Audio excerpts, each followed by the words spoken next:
What's up guys, welcome back to the channel. Today we have an exciting project that started out as a disaster, but actually we're kind of excited about now. And that is replacing these countertops. The reason why we're replacing them as well, they're coming up. These are like a cheap, they say that they're vinyl, Lana? Are they vinyl? Laminate. They say that they're laminate, but it seems like contact paper to us. These are just vacuum sealed. There's not really any adhesive holding these on, so basically they lay the whole piece into a vacuum chamber and it kind of sucks it around. But ours didn't stay, as you can see. We even talked to a KZ rep, and shame on KZ because they refused to help us. But we're going to replace it, and we're going to replace it with epoxy countertops. As you can see, our countertops here are peeling away. We think it started with this corner. We did not cut that. That happened after it already broke apart. But as you can see, there's no sticky layer to this at all. It's just like a wooden cardboard top here. It looks very nice, but very cheap. So we're going to be replacing it with a durable epoxy, which means we have to take the whole countertop and the up and out, but it's going to be incredible. So we're going to go from this to, but don't worry, we'll show you how we did it right now. Well, you know, my lovely husband, he does a great job on these projects, but he's not known to be the neatest. And in fear of epoxy getting all over these beautiful cabinets, I am preparing with just some plastic bags and taping it over to prevent all the messes. So for the cover on the cabinet doors, Lana is cutting trash bags. Yeah. You can really use anything, cloths, whatever. But this just gives us a nice protected layer. She's actually taking a bag and she's cutting it to where you can actually, so normally it would be round, right? But she's cutting it that way you can just kind of bring it out flat. So it really gives you a cheap way of getting a plastic cover. Yeah, you can buy like, you know, those rolls of plastic and stuff that contractors use, but we're all about cheap and effective here. So. Yeah, so these are some Harbor Freight contractor bags that we already had.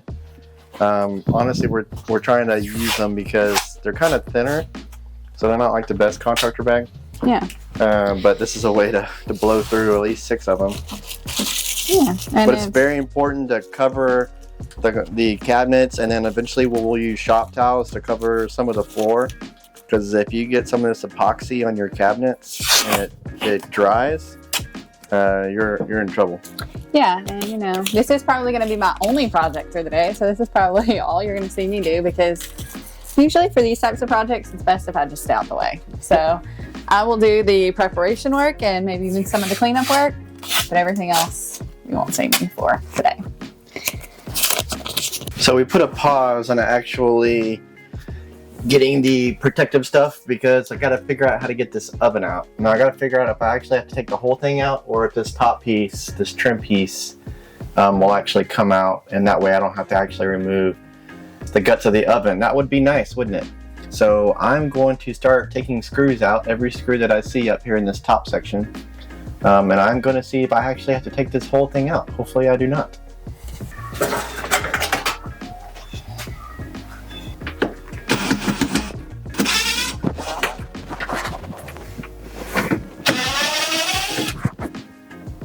One important step is to turn off your propane, make sure it is off, and burn out whatever is left in the line. That way when you undo that propane line back there, you're not getting propane all in your trailer and causing a fire hazard. Seems pretty obvious, but common sense is not that common, people. So I have removed the oven successfully. I am not going to undo these wires because they are crimped right here in kind of a wire nut that crimps. It's not easily taken off. I basically have to cut these wires, and then when we're putting it back together, re-splice the wires back in. I'd rather not do that. So I undid a zip tie up here in this region that held the wires up, and I'm just going to let them dangle like this. It's going to be in the way, but it should give me enough room to walk around and do what I need to do on the countertops without having to do too much on the oven. So now that the oven is down on the ground, Lana can finish taping up the cabinets. You're doing a great job. Well, thank you. Thank you very much. So while Lana's finishing that up, we're about to the point where we can take off these old, cheap plastic paper countertops. I am noticing though that there's like a silver, like a shining substance right here, so I'm guessing they put some kind of sealer to help spills and stuff not get behind the cabinets here. So I'm probably going to end up taking this box cutting blade and just running it across the edge. I bet it's that way like I can break it up. I bet it's like a clear silicone type thing. Yeah, for sure. Another backpacker game going. Well, you know, we chat. How we going? What was I saying? Okay, they lost.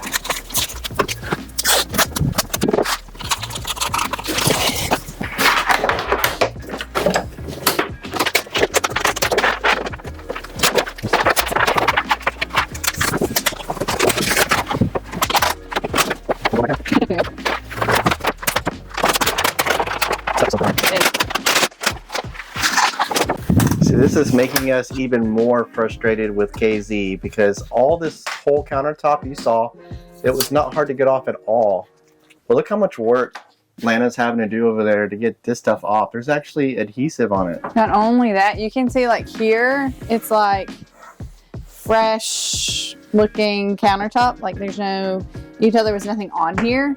But over here, as I'm taking it up, you can actually see where the adhesive was, and you can feel the difference. Like this is more of like a rough texture. And sticky, right? And sticky, and there's nothing here.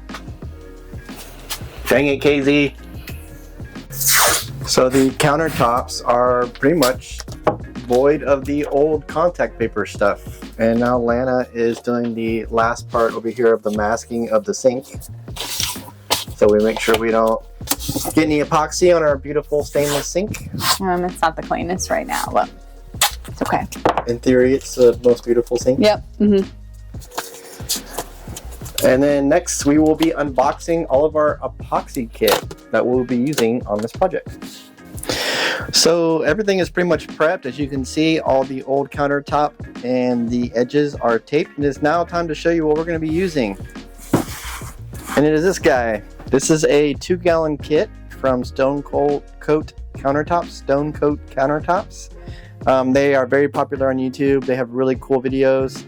We've never done it before, but we're going to try it out. So let's open it up and see what we got. So we got a box here. All right, here is your Art Coat, your A and B mix. This is the actual epoxy right here. We're going for a gray, white, black kind of marble look, like a Carrera marble. So they gave us some white spray paint and a little bit of gray spray paint, some metallic. And here is our undercoat. We will be putting the undercoat on because this is kind of a particle board wood material. We want to make sure we have good adhesion with the epoxy. In this smaller bag, this is where we have all of our mixtures. So here is a white metallic. Here is a diamond dust metallic. Here is a silver. And here are some black and white droplets. These are going to be the main base colors, white being the main, black having a heavy influence and everything. So now we will be putting on the epoxy undercoat along with the brush here. And this will be the first layer before we actually put on the epoxy. Of course, you want to mix this up really well. And after you've mixed it and you open it, make sure and just stir it pretty thoroughly. You want this stuff mixed up pretty well.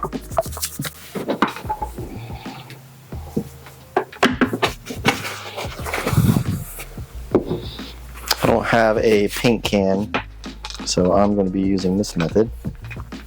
I just have to be careful on how I spread it because I don't want it, obviously, a big chunk of this stuff falling off to the side and onto the floor because Lana would murder me. She's not here right now. She had to go attend a family function. But you can believe she's going to be watching this, and if she sees me get it on her floor, well, fellas, you know there's going to be some hurt. So the first coat of the pre-coat for the epoxy is on. And what a transformation already. So we have to put at least 2 coats of this stuff on. You can see the masking that we did earlier really helped us out here. Now keep in mind that this is paint, kind of a paint, so you definitely want to wear gloves or something that you can dispose of after you're done, because you don't want to be touching handles, or if you get drops on the floor, make sure you're not stepping on them and then tracking on your RV. I know this is all obvious stuff, but like I said earlier, sometimes common sense isn't too common, and even as careful as we try to be, sometimes it just doesn't turn out that way, does it? So as you can see, this is already looking 10 times better than before. Getting rid of that particle board just with the undercoat. Man, it looks so good. Actually, I'm tempted to leave it as it is. However, we're going to go ahead and do the epoxy. Now that you've applied a couple of coats of this stuff, you really need to let it set and cure. With this stuff, it takes 2 hours. So I am going to let this cure, and while I'm letting it cure, I'm going to go mow. So we'll see you in 2 hours. Alright guys, so now we are starting on the fun part, or should I say the nerve-wracking part. So like I mentioned earlier, the A and B here is your actual epoxy mixture. So we're going to take it in these big buckets here, and we're going to mix it. Now it is a 50-50 mix, so make sure when you get one of these buckets that it has some kind of like measuring thing on the side of it to tell you exactly how much you put in there, so you can capture that 50-50 mix. And actually, before we do the mixture, we are going to take our tape and we are going to tape the edges to create a dam. So the thing is you're going to pour the epoxy mixture over the counter, and you want it contained on the counter, and we're going to let it set for a couple hours, few hours, depending on the temperature of the RV, how cold or how hot we keep it. And then at the end, we're going to take the tape off. But at the beginning, you want to keep the tape on there, so we need to create a tape dam. Like I said, take your tape. It's not rocket science. And put the tape all around the edge.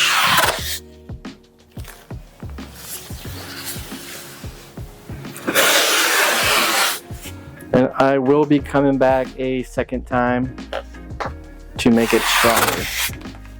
Alright, so you will see here that the dam has been created all the way around.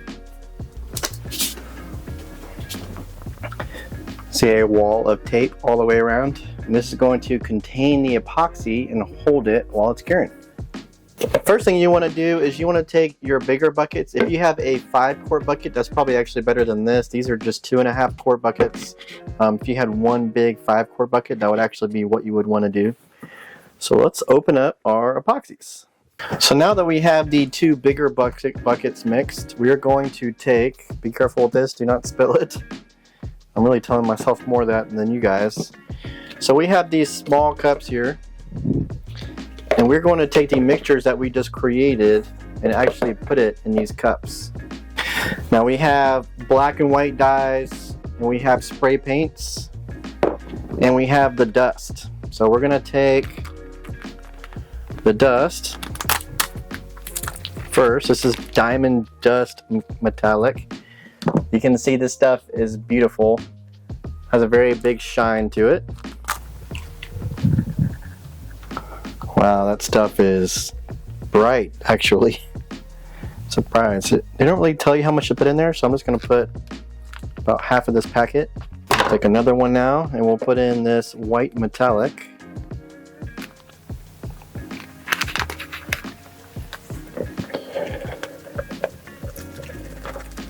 And on this last one, we're going to put in the silver.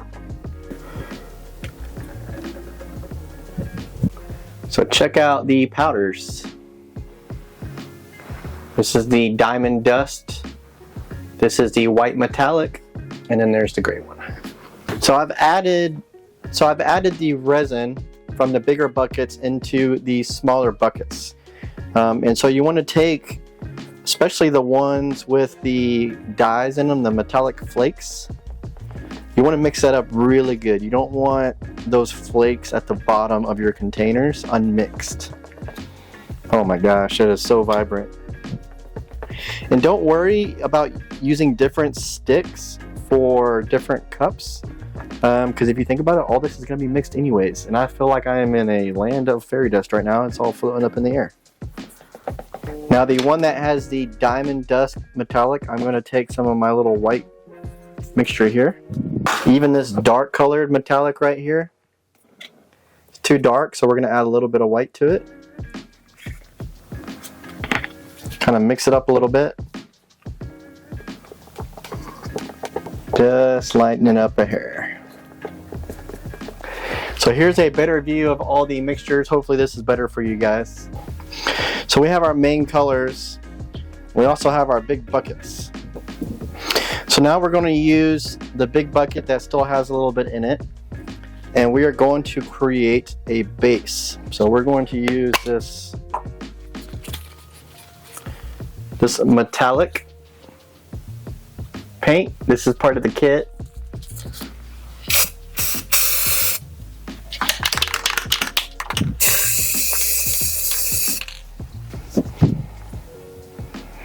Get a little bit of that white dye.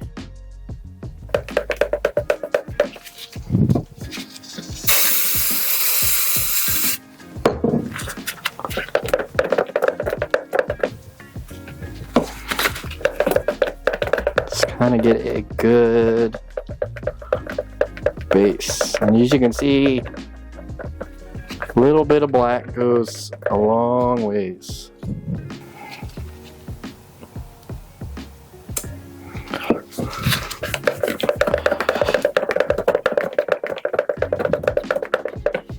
Alright, so now the fun part begins. We're going to take all these different mixtures and we are going to put them together into this bucket right here.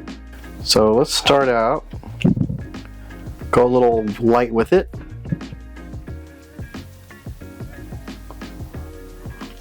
Just like that. We won't mix it. We'll add a little bit of this light gray color. Remember, the key is to not mix it. We'll add a little bit of gray metallic.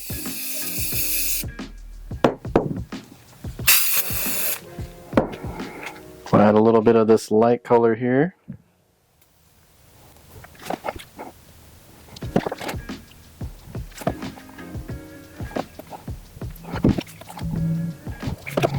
Add more.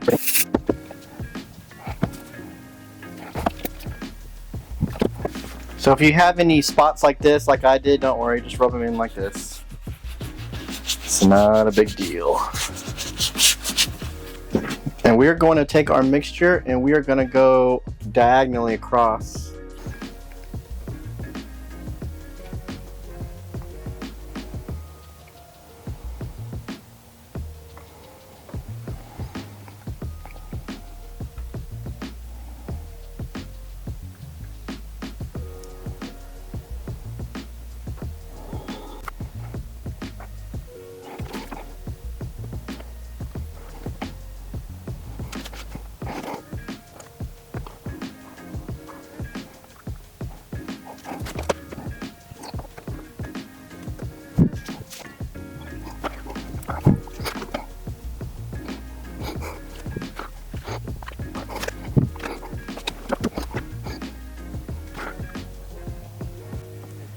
And guys, look how gorgeous that is.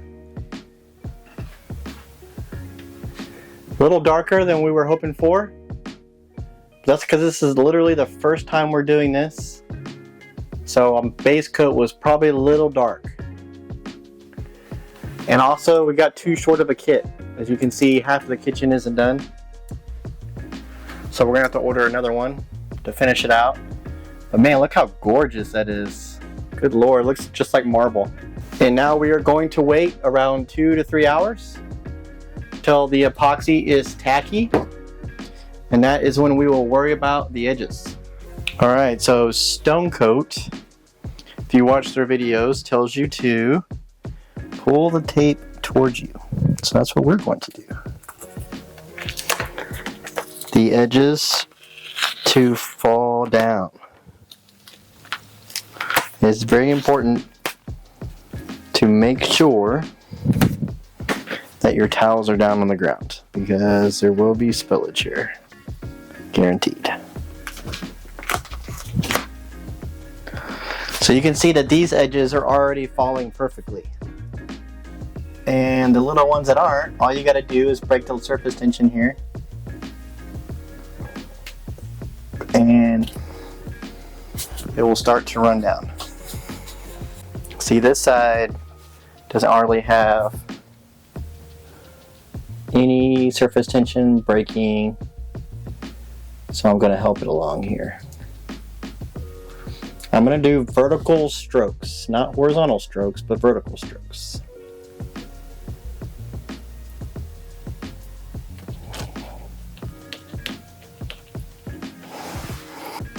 You can see that there's a little bit of drips, but with allowing the epoxy to naturally flow over the edges, you get a very natural look. In fact, the pattern even continues. I don't know if I can capture that, but the pattern even continues. So look at this right here.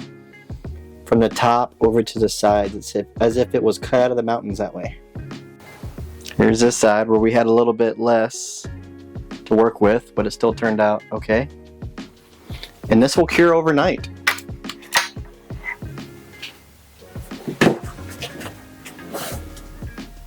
Well, good news, the kitchen is done, and without further ado, this is what it looks like.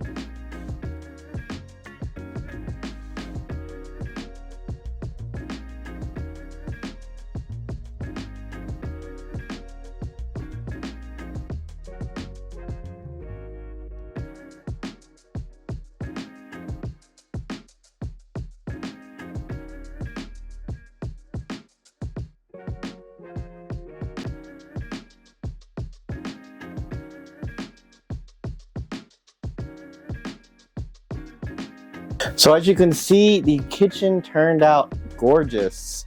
Man, this really does look like marble, and the instructions that Stone Coat Countertops give you are pretty good. There's a couple of nuances here and there. I would not suggest doing your first epoxy job on your RV like we did, because there was a couple of learning points. One is if you don't mix the little powders that you get the colors out of really well, they become a little chunky when you're pouring them on top. So we do have a couple of places where there's a little like small little nipples of powder sticking up. Doesn't really bother us, but it might bother you. The other thing is I use painter's tape. Even though that Stone Coat Countertops uses masking tape, maybe they use it because masking tape does a better job on sealing off the edges. Whereas the painter's tape, if it was like a really thick glob of epoxy pushing up against the tape, it didn't really hold it in that well. I also learned on the first half that we did that if you let it sit for 2 hours, it was too thin. A lot of leakage off at the side. The second half that I did over there, I let it sit for 3 hours, and it was almost too thick. So I would say starting out at the 2 hour mark, you really need to start watching the consistency of your epoxy. And if you watch their videos, they kind of tell you that in a backward sort of way, but not directly. But I'm telling you directly that at about the 2 hour mark, depending on your mixture, you really need to start watching it. You don't want it thin to where when you take the tape off to do the edges, it's just running off like a river. But you also don't want it so thick that when it's going off the edge, it's not moving. If you do let it go too thick, you can use your finger to kind of wipe the edge and break the surface tension of the epoxy, and it will start to run down then, but still you run the risk. Something else that we learned is along the edges. This is going to be your personal preference. What I found on this first half that we did is if you use tape on the walls and you leave the tape on the walls, it makes it very difficult to get the tape out, because the little bottom edges of the tape are going to want to stay behind, and then you have to come back and really use a knife and kind of get all that tape out of there, or at least to where you can't see it. On the back half, I took the tape off of the walls after it was painted. So when I got to the point of pouring the epoxy, I took the tape off, and it seemed to work better that way. However, I will warn you that if you accidentally get somewhere too high on the epoxy, like really thick, and then it has to level out, it's going to leave a layer because it's already touched the wall.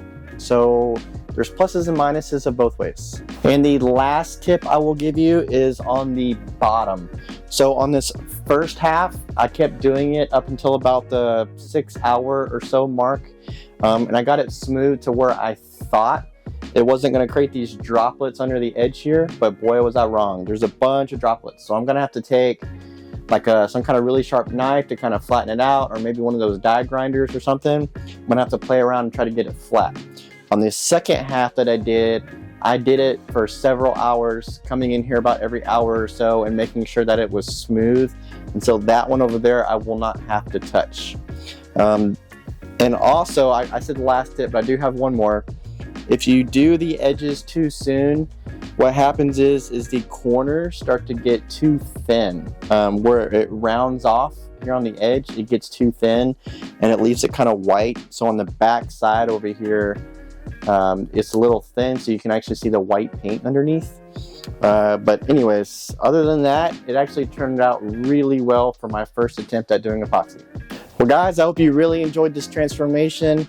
Holy cow, was it a transformation from that cheap contact paper, this really nice epoxy. So I hope you learned something from this. I hope this transformation was inspirational to you, and you don't be too afraid to try this on your own. So anyways, we are going to enjoy this for years to come, and I hope you enjoyed this video. So remember to like our channel, subscribe to it, like the video, all that kind of good stuff. You know what to do. Follow us on the social medias, and we will see you on the next one, guys. Bye.